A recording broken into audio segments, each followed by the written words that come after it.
My father abandoned me years ago. Now he's back, asking for my help.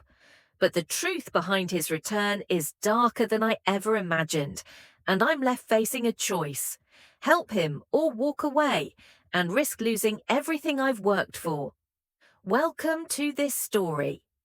Before we start, please hit that subscribe button, turn on the notification bell so you never miss a story, and drop a comment below to let me know where you're watching from.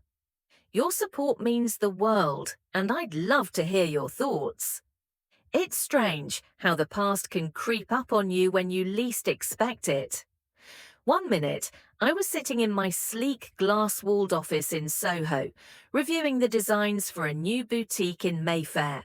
The next, that call came. The buzz of my phone sliced through the quiet hum of the office, and my heart skipped. No one called me this time of day unless it was important: clients, suppliers, or one of the girls from the team needing a quick word. But this felt different. The name that flashed on the screen sent a chill through me. Edward Bennett. I froze. My fingers hovered over the screen, unsure of what to do. The weight of the moment pressed down on my chest, making the air feel thick and suffocating. I hadn't heard from him in years, 7 to be exact. Not a single word since he left us, just me and Mum, to pick up the pieces. I had convinced myself that the years had erased whatever had once been there. He'd abandoned us, and in turn, I had shut him out of my life, a decision I never regretted until now. The phone vibrated again, snapping me out of my daze. I exhaled sharply, pressing the green button without thinking, holding the phone to my ear. "Charlotte," his voice came through, like a cold whisper on the other end of the line. I felt the hairs on the back of my neck stand up, an involuntary shiver running down my spine. It was him. The man who once promised to be there for me, but instead chose to disappear when I needed him most. "Dad."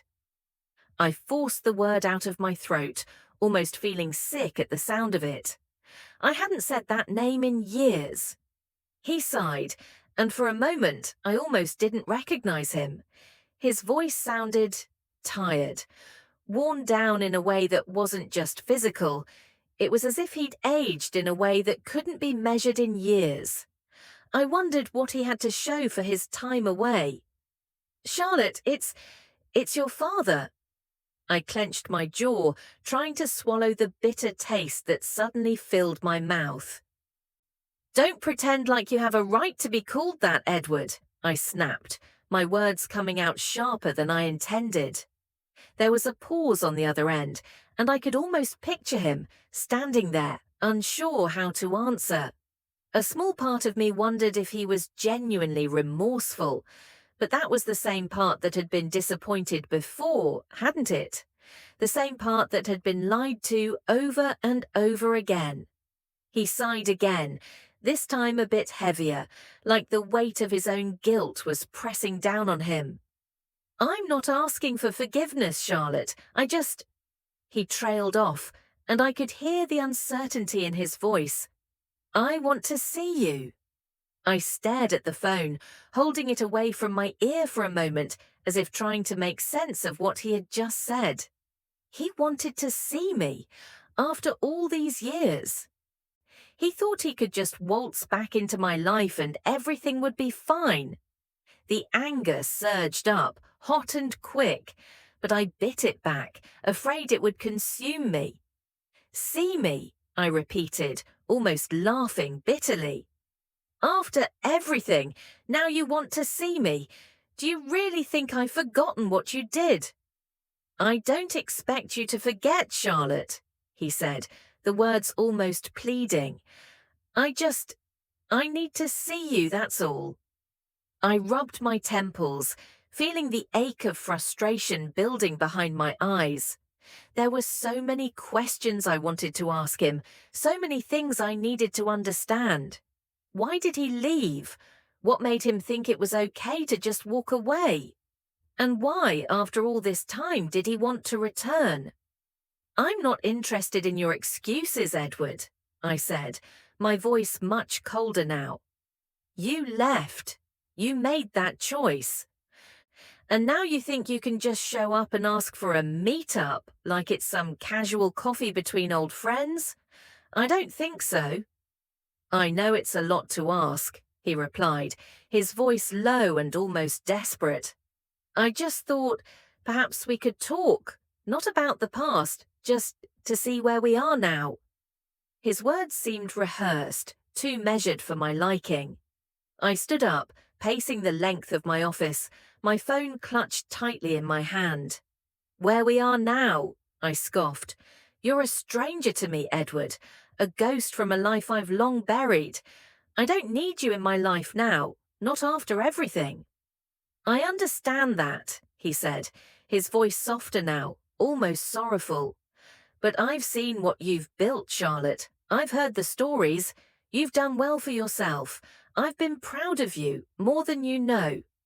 That was the part that made me pause. He had been proud of me.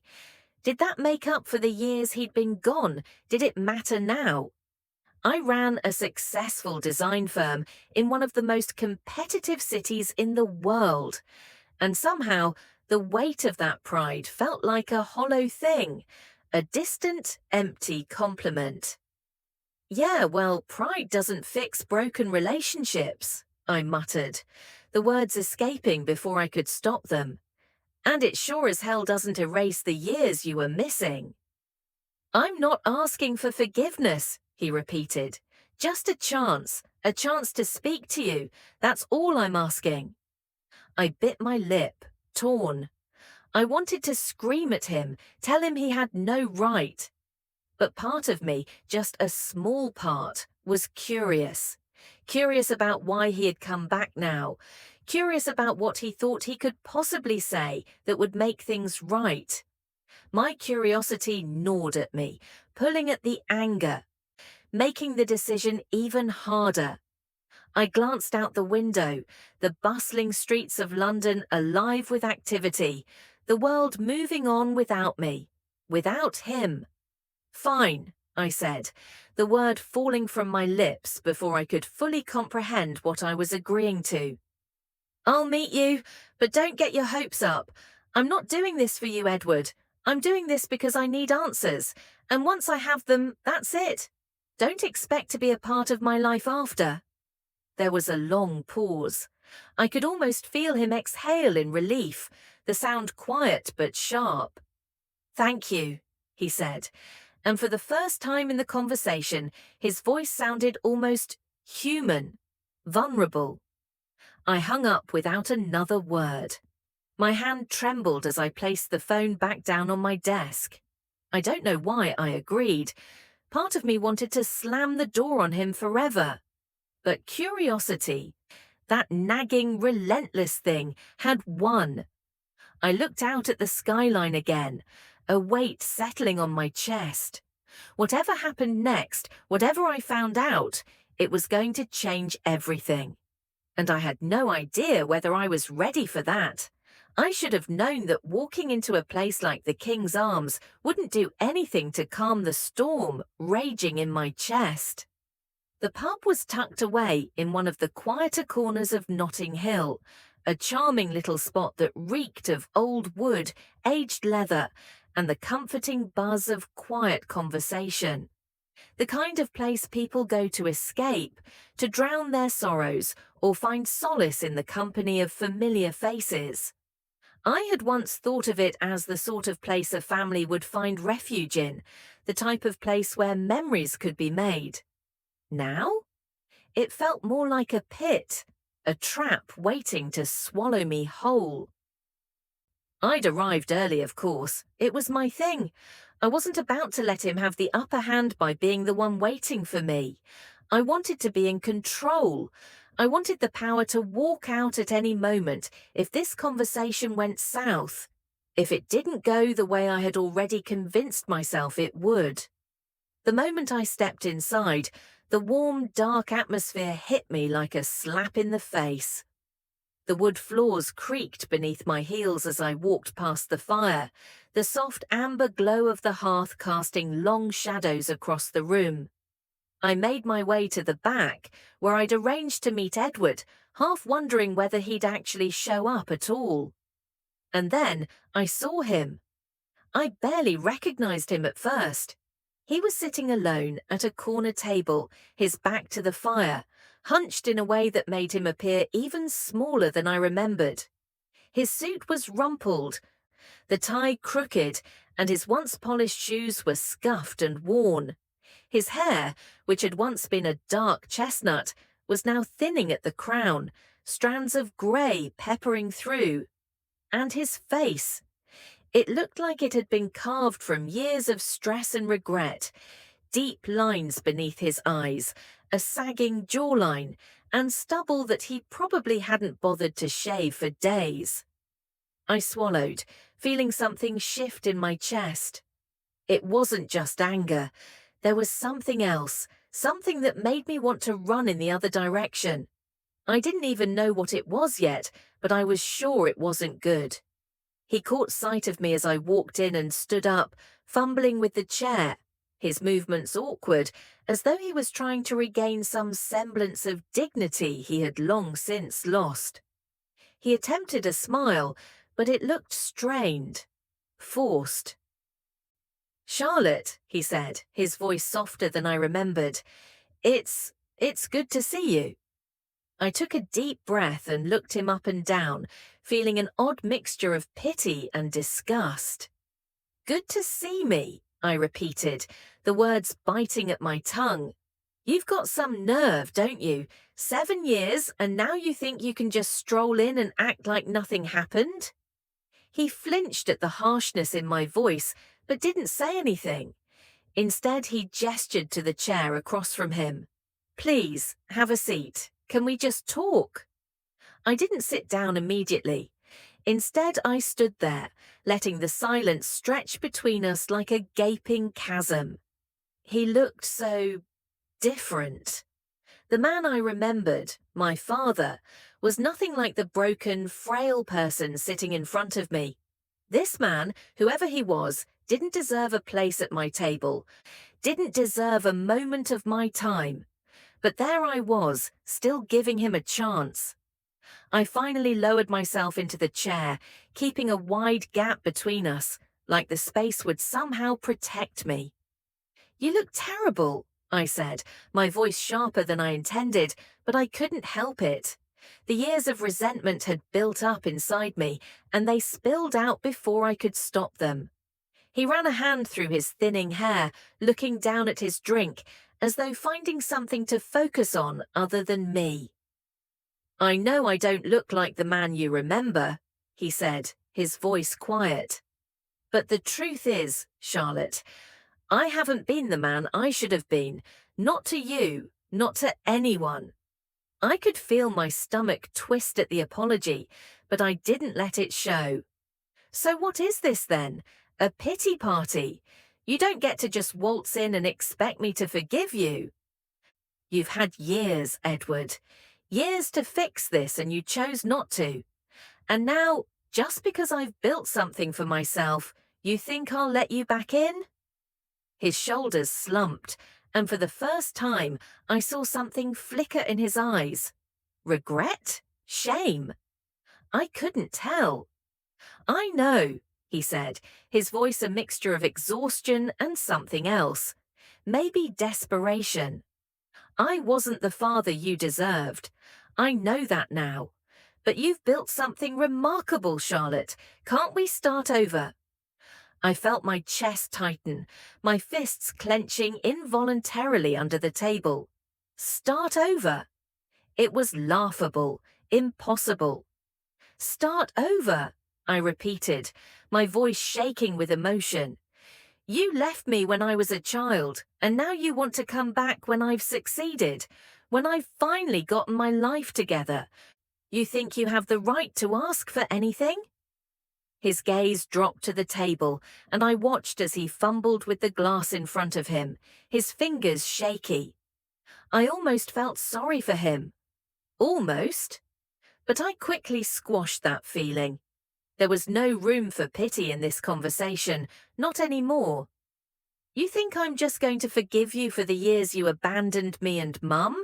I continued, the words coming faster now, spilling out in a rush of anger. You left us, Edward. You chose to walk away. And now you want to come back like nothing happened, like I owe you something. He looked up at me then, his face full of the kind of weariness I'd never seen in him before. Charlotte, I'm not asking for forgiveness. I'm asking for a chance to make things right. I can't change what I did, but I can change what happens now. Can't we start over? The words hung in the air between us, and for a moment I was frozen. My chest ached, my throat tight with emotion I couldn't quite swallow. The anger, the hurt, the years of waiting for him to come back, to fix everything. It all collided, and I was left feeling dizzy, uncertain. But just as I was about to speak, just as I was about to tear into him with everything I had, he stopped me. I didn't just leave for nothing, Charlotte, he said suddenly, his voice hoarse. There's more, and I need your help. My heart skipped a beat, the words pulling me up short. Help? What was he talking about? After everything, now he needed me. I stared at him, my body frozen. What do you mean? I asked, my voice barely above a whisper. Edward leaned in slightly, his eyes filled with something, fear, desperation. I didn't leave for nothing, Charlotte. I'm in trouble, and I need you to help me fix it. The words hung in the air, a single thread that could unravel everything. What could he possibly want from me now? I didn't know, but I knew one thing. This conversation wasn't over, and it was about to get a lot more complicated. I didn't sleep that night. How could I? My mind kept replaying everything Edward had said over and over again. I didn't just leave for nothing. I'm in trouble, and I need you to help me fix it. His words were like a weight pressing down on my chest, making it hard to breathe. It was clear he hadn't come back because he wanted to be a part of my life. No, that much was obvious. He needed something from me, and for the first time since I agreed to meet him, a sickening truth settled in my stomach. He wasn't here for reconciliation. He was here because he had nowhere else to turn. I spent the entire night scrolling through my phone, staring at the numbers in front of me, trying to distract myself with work, but all I could think of was him. I couldn't stop asking myself, why had he chosen now? Why hadn't he come to me before? Was it the success, my business, the life I had built without him? The next morning, I couldn't take it anymore. I had to know more. I told myself I wasn't going to get involved, that I'd tell him to leave, tell him that he'd made his bed, and now he could lie in it. But something in me, the part that had been abandoned all those years ago, was desperate to know the truth. I started by searching his name. Simple enough. Edward Bennett. The results were immediate, but what I found made my stomach lurch. There were no family photos, no happy memories.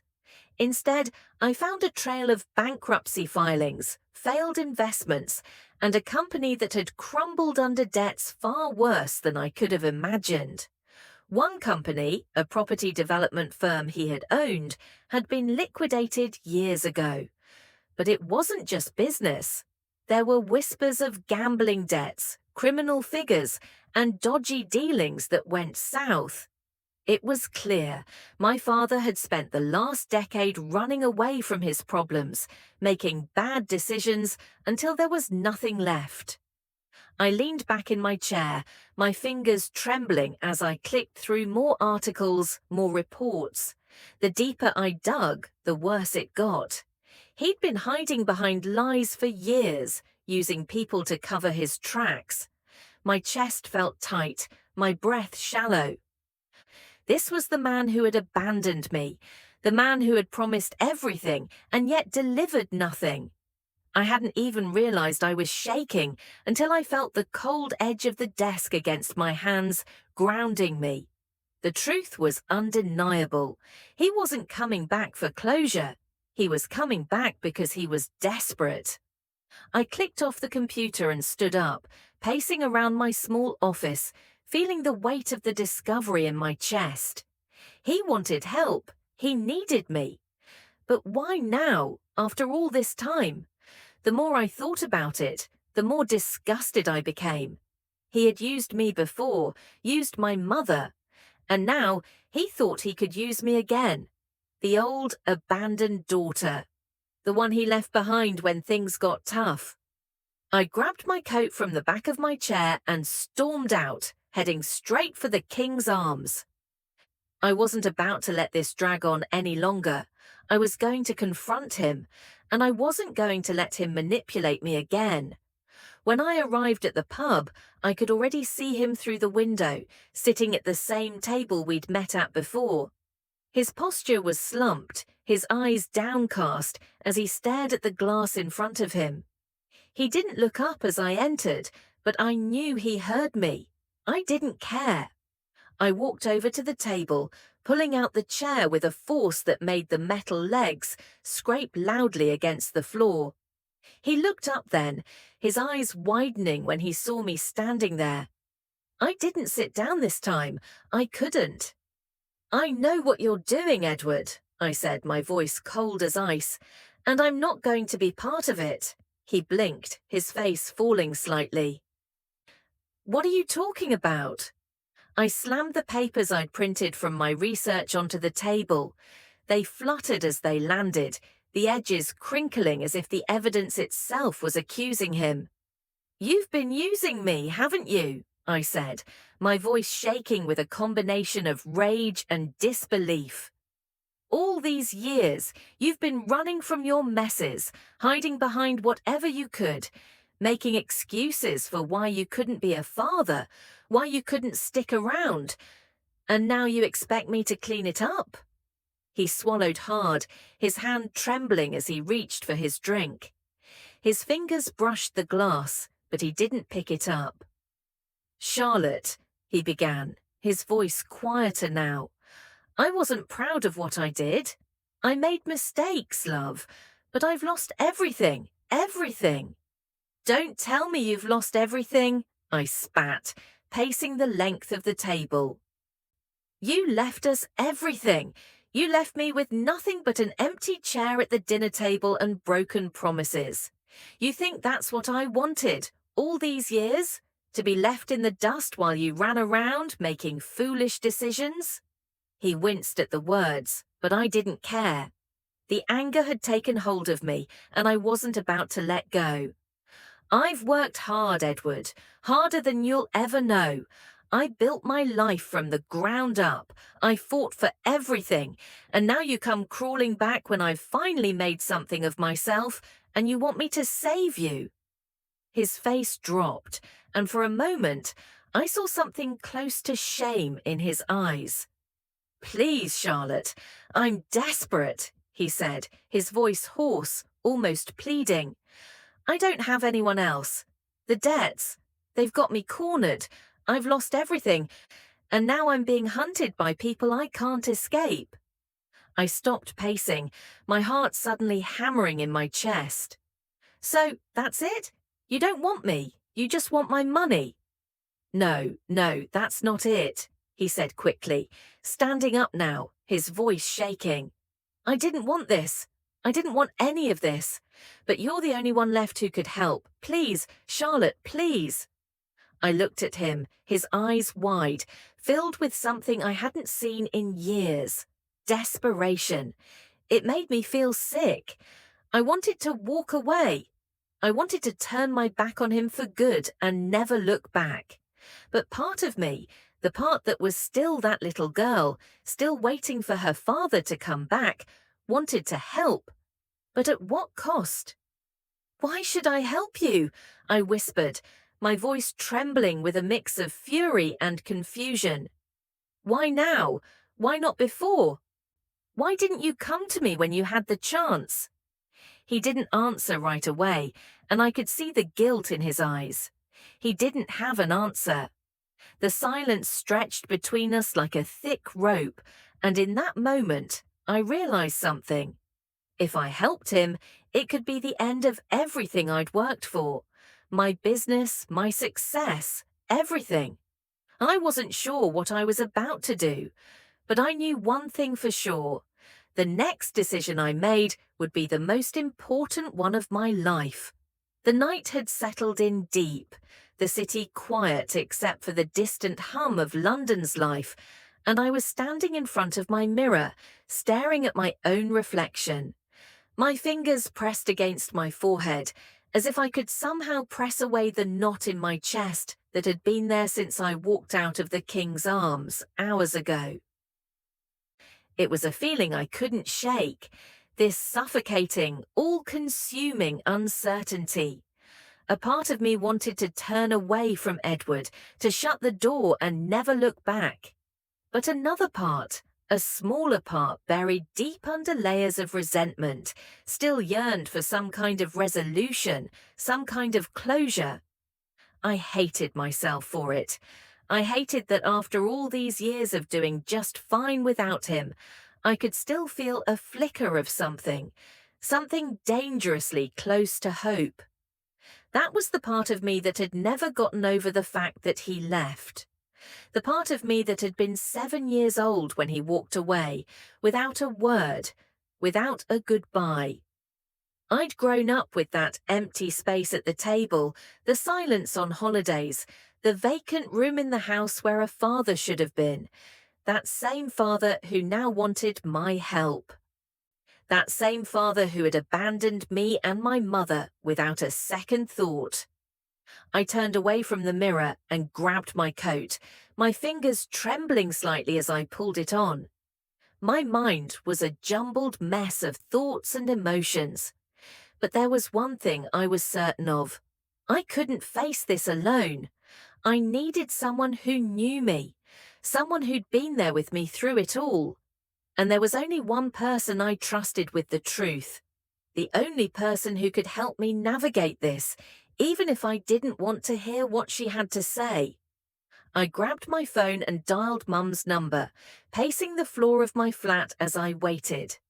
The sharp ring of the phone echoed in my ears, matching the rapid beat of my heart.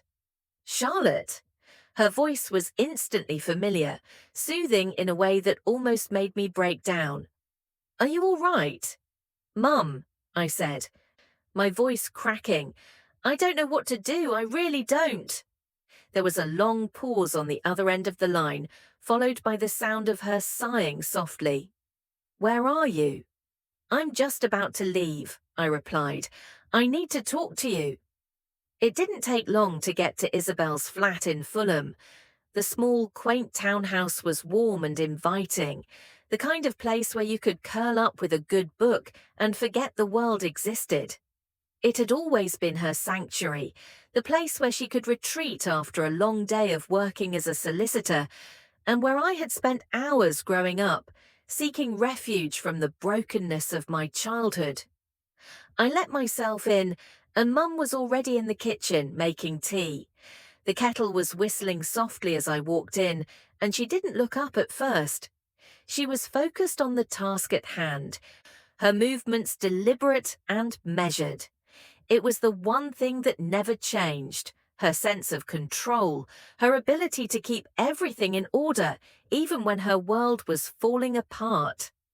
Sit down, she said, without turning, as if she already knew what I was going to say. Tea? Yeah, I think I need it, I replied softly, slumping into one of the chairs at the small kitchen table. My fingers drummed anxiously against the surface, the guilt weighing on me with each passing second. I couldn't get Edward's words out of my head. I don't know what to do, Mum. Part of me wants to help him. Part of me wants to forget he exists. She set a cup of tea in front of me with a firm hand, then sat down opposite me, her eyes narrowing with the weight of what I'd just said. There was no judgment in her gaze, only the understanding of a woman who had seen the best and worst of life, a woman who had endured more than I could ever truly comprehend. "I've known you a long time, Charlotte," she said, her voice steady but hard. "And I know you. You're kind. You care about people even when they don't deserve it. But listen to me carefully. Don't you dare let him manipulate you again. He left us, Charlotte, left you to pick up the pieces while he ran off to do God knows what. You've built something beautiful, something all your own. Don't you dare let him tear it down." Her words hit me like a punch to the gut. I knew she was right. I knew I couldn't just let him back into my life, not after everything, but something in me, something soft, something human, still wanted to believe that there was a chance for some kind of redemption, that maybe he could change, maybe he was genuinely sorry. I blinked, the tears threatening to spill over, and I forced them back down. I couldn't cry, not now, not in front of Mum. "I don't want to be angry," I whispered, feeling my voice crack, "but I don't know what to do. He says he's lost everything, but I don't know if I can trust him. I don't know if he's just using me again." Mum stared at me for a long moment, her expression hardening. "He's not the man you remember, Charlotte, and he never will be. I know you want answers. I know you want closure. But you have to ask yourself this: is it worth it? Is he worth the pain it will bring you?" I swallowed hard, my throat tight with emotion. "I don't know. I don't know if I can just walk away." Mum's face softened, just a fraction. She reached across the table, her hand gently squeezing mine. "You don't have to forgive him, darling, but you don't have to lose everything you've worked for either. Set boundaries. Don't let him pull you back into his mess. You've built a life for yourself, and it's yours to keep." I nodded slowly, feeling the weight of her words settle in my chest. It wasn't just about forgiveness, it was about boundaries, about protecting the life I had worked so hard to build. And the hardest part was accepting that it might mean walking away from my own father. I spent the rest of the evening in a daze, replaying everything Mum had said. I needed time, I needed space to think. But as I sat in my flat, the decision seemed to hang in the air, an impossible weight. I was just about to call Edward and tell him where I stood when there was a knock at my door. My heart leaped into my throat. I wasn't expecting anyone. I opened the door, and there he was, Edward. His eyes were wide, his face pale, and he looked desperate, like a man who had reached the end of his rope. Without a word, he stepped inside, almost pushing past me as if he had no intention of waiting for permission. "I didn't tell you everything," he said, his voice trembling with what seemed like fear. "There's more. Charlotte, please, I need your help." I stared at him, my heart pounding in my chest. What more could he possibly want from me? Edward's presence in my flat felt like a heavy storm cloud, dark and oppressive. He stood in my living room, fidgeting with his hands, looking more nervous than I'd ever seen him. The air between us was thick with silence, the kind that made every second feel like an eternity. I had already made up my mind, hadn't I? I wasn't going to help him, not after everything he'd done, everything he'd hidden. But then he'd looked at me with those wide, pleading eyes, the same eyes that had once been full of promises I'd learned to never believe. And despite everything, I agreed to listen. I hadn't expected to be this close to the truth. But as I stood there, watching him tremble, I felt the weight of his words press down on me. "I need to tell you something," he said, his voice a mixture of desperation and guilt. He'd stepped further into the room, his hands clutched tightly in front of him. "Something I should have told you before." I felt a strange twist in my stomach. "I'm listening," I replied, trying to keep the cold edge in my voice, but the curiosity gnawed at me. I had to know what more he could possibly say to justify his actions, to justify anything. He sucked in a breath, his eyes darting nervously as he sat down on the edge of the couch. I stayed standing, keeping a small distance between us, unwilling to let him get too close. "Charlotte," he began, his voice cracking, "I owe too much to the wrong people." He paused, his face going pale. The sweat on his brow glistened under the dim lights of the room. "These people, they don't take kindly to refusals." I crossed my arms, feeling the familiar sharpness of anger rise in me. "People? What people, Edward? What's going on?" He lowered his head, clearly struggling to find the words. "I've made some bad choices," he muttered, staring down at his hands as if they were a betrayal. "After your mother and after we broke up, I lost control. I started gambling, and it spiraled out of control. The money, there was always more I needed, always more I thought I could win back. And now it's all gone. My house, my business, everything. And these people." He trailed off, his voice hitching. I felt a rush of disgust that surged up through my chest. The man who had abandoned us for 7 years had spent those years destroying his life with reckless gambling. Was that what he thought I'd want to hear? That he wasn't just a coward, but a man who'd chosen to burn everything to the ground? I clenched my fists, my nails digging into my palms. "So you're asking me to help you fix the mess you created?" I said, my voice ice cold, laced with fury. After everything you've done."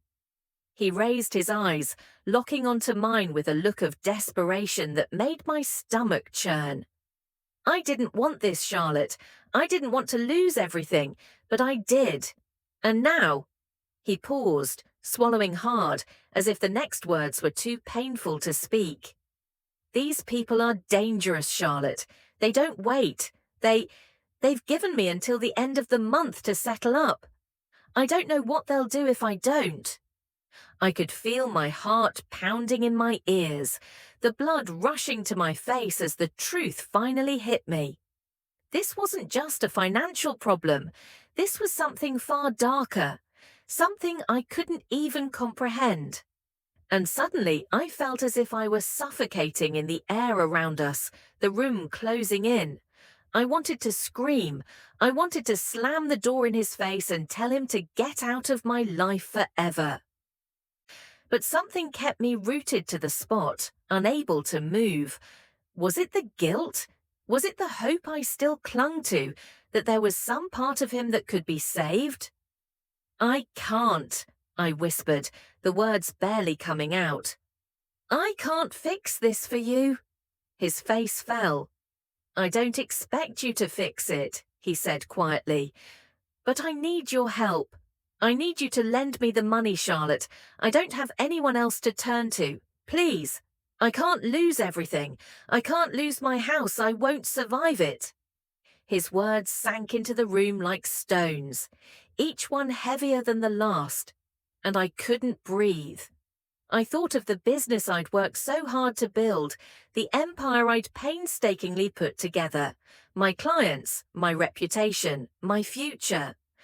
And then I thought of Edward, of how he had walked away from all of us when I needed him the most. And now he was asking me to rescue him from the mess he'd made, and kept making. I stepped back, the tension thick in my chest.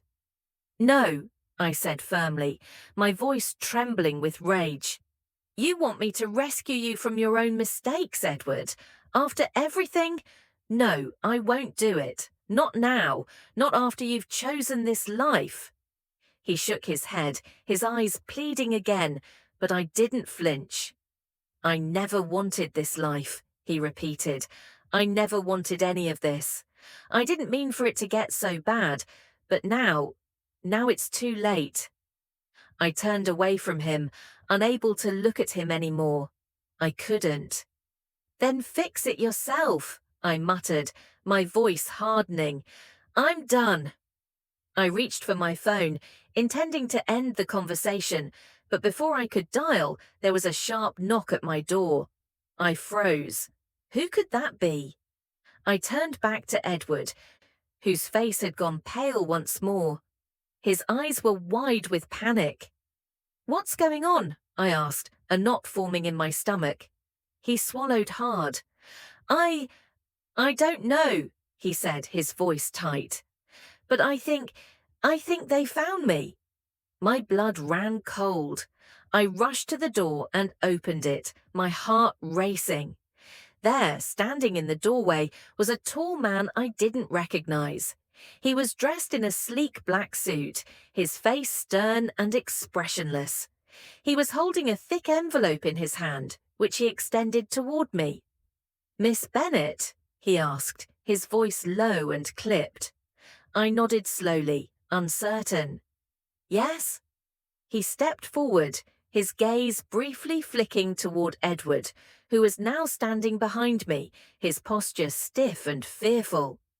"We need to talk," the man said, "about your father's debts."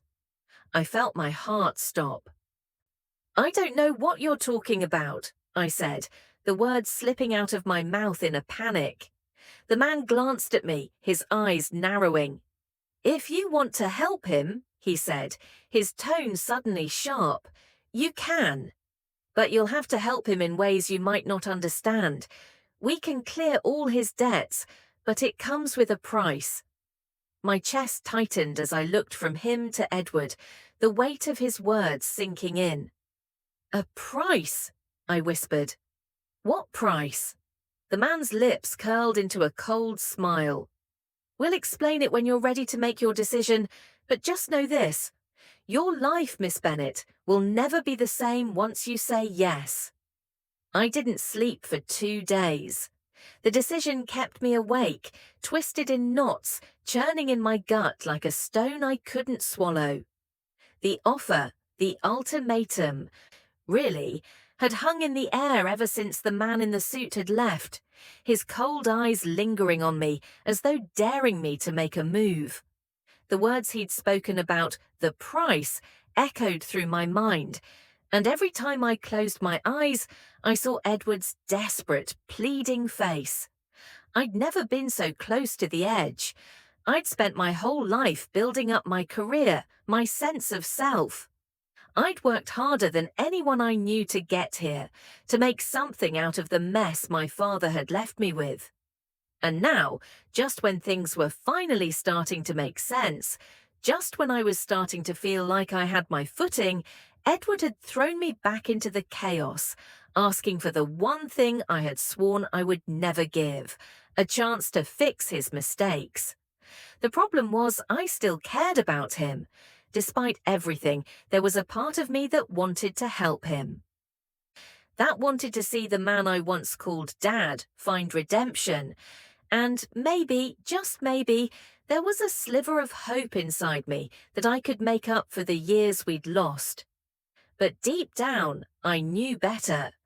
I knew that helping him now would be a betrayal to everything I had fought for, my business, my peace of mind, my life.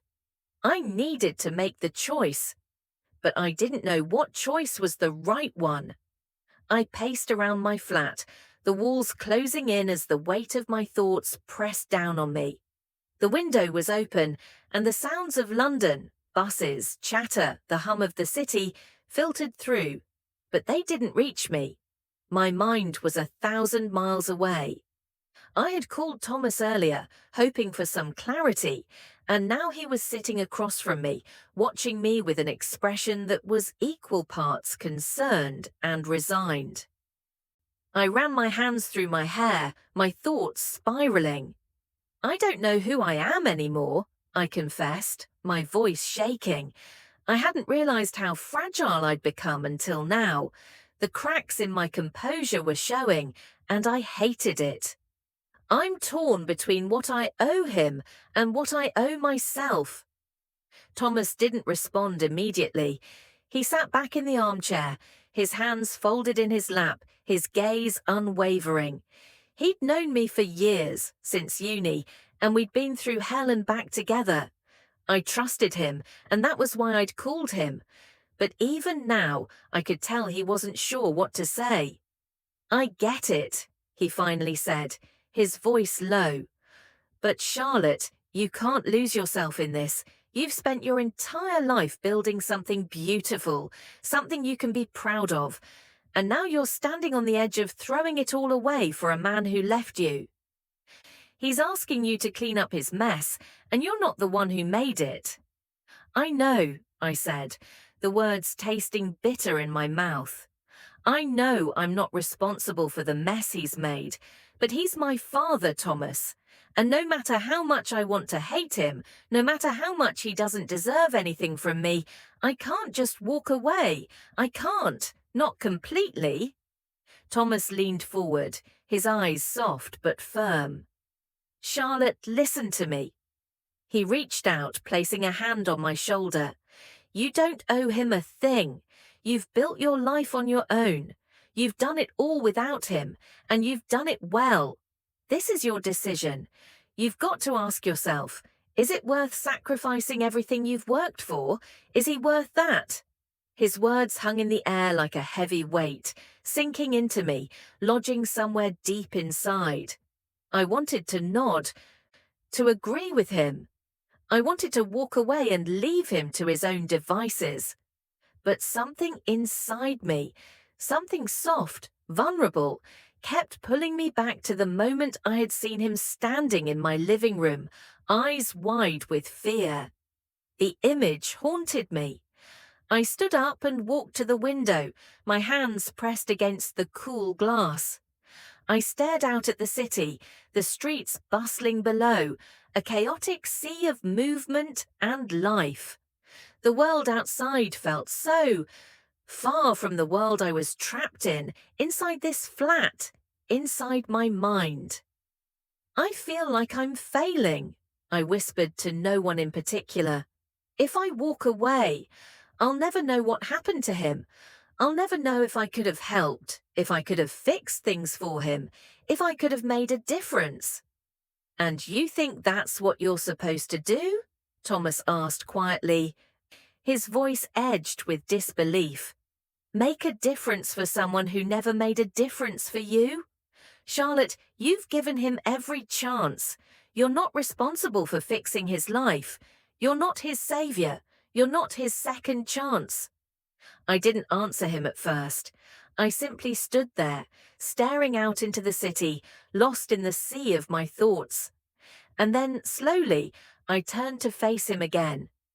"I know what I have to do," I said, my voice small but steady. But as soon as the words left my mouth, my phone buzzed on the counter. I froze. The sudden sound felt like a physical blow. The number on the screen was unknown, unfamiliar. My heart raced, my palms sweating. Was it him? Or was it one of his creditors calling to add more pressure? Or perhaps it was something worse. I walked toward the phone, my legs like lead. My heart pounded as I picked it up. "Hello," I said, my voice a little more shaky than I intended. A low, gravelly voice answered. "Miss Bennet," it said, cold and calculating. "We've spoken before about your father's debts." I swallowed hard. "What do you want?" The voice on the other end was cool, almost amused. "The offer still stands, Miss Bennet. If you're willing to help him, we can clear all of his debts, but it's going to cost you something. It's going to cost you everything." The line went silent for a moment. Then the voice spoke again, with an edge that made my skin crawl. "There are ways we can help him, and there are ways we can make sure he never has to worry about money again. But the price—" He let the word hang in the air, dark and heavy. You'll understand soon enough. If you're willing to make the choice. The phone clicked dead before I could respond. I stood there, frozen, as the world spun around me. I had known it would come to this. I had known the choice would be impossible. But now it was here. It was right in front of me. I turned to Thomas, my throat tight. I have to decide, don't I? He didn't say anything. He didn't need to. His silence was the answer I was looking for. I didn't know what time it was when I stood in front of Edward's door again, but I knew it didn't matter. I had made my decision. Or at least I had thought I had. I knocked, my hand trembling as I pulled it back, and waited. When the door opened, Edward was standing there, his face haggard and tired, his eyes full of something close to hope. He stepped aside, not saying a word, and I walked into the apartment, feeling the weight of the choice I was about to make. I opened my mouth to speak, but no words came out. In that moment, I realized something. I had already made my decision. For a second, I thought Edward might say something desperate, something pleading. But instead he just stood there, his eyes searching mine for something, anything, that would indicate my decision. I took a deep breath, steeling myself. I'd made my choice. "I'm here," I said quietly, my voice a little weaker than I intended. "But I'm not here to fix things for you, Edward. You need to know that." He blinked, as if trying to read me, before stepping aside and motioning for me to come in. I walked past him, the familiar scent of stale whiskey and regret hanging in the air. His flat hadn't changed, the same old furniture, the same half-empty glasses, the same sense of nothingness that had always surrounded him. "I know," he murmured, his voice hoarse. "I don't expect you to fix anything for me. I just need a chance." I nodded, my chest tightening. I couldn't look at him yet, not properly, because if I looked too closely, if I saw the hope in his eyes, I wasn't sure I could hold firm. "You need a chance to fix your own mess," I said, trying to sound detached, but my voice wavered. I hated it. "I've spent my whole life trying to fix things for you, and I can't keep doing it, not anymore." He nodded slowly, as if the words had struck him hard. "I understand," he said quietly. "I've done so much wrong, Charlotte, but the only thing I've ever wanted was to see you succeed, to see you have a life that wasn't defined by me." I couldn't answer him. His words hit too close to the truth. He was right. I had spent so many years, hoping for the father I'd never had, hoping for a piece of him that could make up for the absence of his love. And now, here I was, having to make a choice that would either break me or set me free. I turned away from him, my hand gripping the edge of the counter, my knuckles white. "I didn't come here to give you my money," I said, my voice quieter now, as though speaking the words aloud made them more real. "I didn't come here to fix your debts, or to pull you out of the mess you made." There was a long silence between us, one that stretched longer than either of us had expected. I could feel his gaze on me, waiting for me to break, to show some hint of weakness. But I couldn't, not now. "You made your choices, Edward," I said finally, turning back to face him, my eyes hardening. "And now you need to face the consequences. I can't save you from that. I won't." He looked crushed, but there was something else in his eyes, something almost resigned. Maybe it was guilt, maybe it was understanding, maybe it was both. But he didn't argue, he didn't fight me. Instead, he just stood there, silent, broken. I could see it now. He wasn't looking for redemption. He was looking for someone to fix him, to fix the pieces of his shattered life. And I realized, as I stood there in his flat, that I was no longer the person who could do that.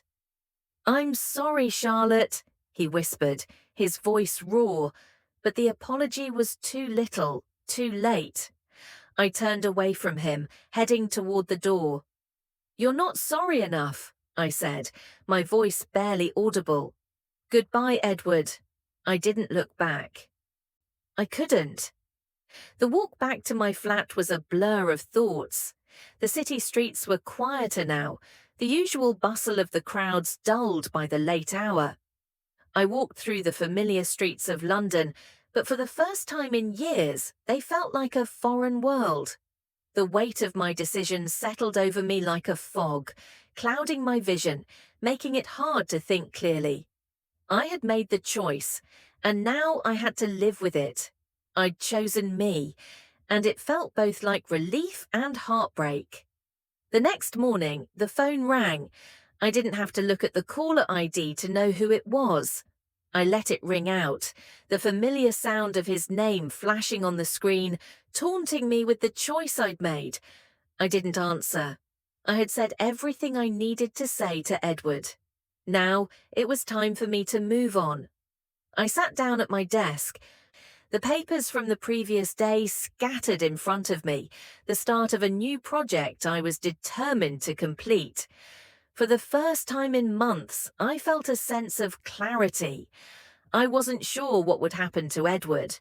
He would have to face the consequences of his actions, and for once, I wouldn't be the one to carry his burden. But I had learned something hard and painful. I had learned how to let go. Weeks passed, and I threw myself into my work. The projects flowed in, the clients were satisfied, and for the first time in years, I felt like I was exactly where I was supposed to be. My life was no longer defined by the man who had left me. It was defined by what I had built. I hadn't heard from Edward since that night. I'd received a few more calls, but I'd ignored them all. I couldn't go back. I couldn't reopen that door. And as time passed, I realized that I didn't want to. I had given him a chance, a real chance, to make amends. But the truth was, some people don't deserve second chances. And I was finally ready to stop waiting for him to change. If you were in my shoes, would you help someone who abandoned you, no questions asked, or walk away for good? Let me know in the comments. If this story touched you, don't miss out on the next story. Please subscribe now to keep following more stories and turn on the notification bell to get exclusive updates straight to your inbox. Your support helps me keep creating these stories that speak to the heart.